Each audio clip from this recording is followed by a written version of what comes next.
मुलगी आम्हाला पसंत आहे, पण आमची एक अट आहे. बोला की काय. मुलाला सरकारी नोकरी आहे. 50 लाख हुंडा देत असाल तरच आमचा होकार आहे. अहो, आम्ही एवढा हुंडा नाही देऊ शकत. तेवढी परिस्थिती नाही हो आमची. मग लग्न मोडलं म्हणून समजा. अहो पण चालते. आम्हाला तुमच्या सगळ्या गोष्टी मान्य आहेत.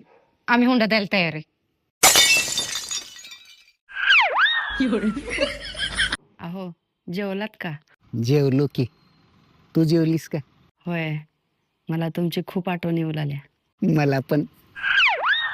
हॅलो, आपलं लग्न नाही होऊ शकत. का? 50 लाख रुपये नाहीत आमच्याकडे हुंडा द्यायला. कुणाला पाहिजे 50 लाख? मला फक्त तू पाहिजे.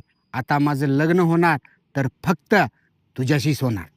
हुंडा पाहिजे म्हणाला हुंडा. आला मोठा शहाणा. दादा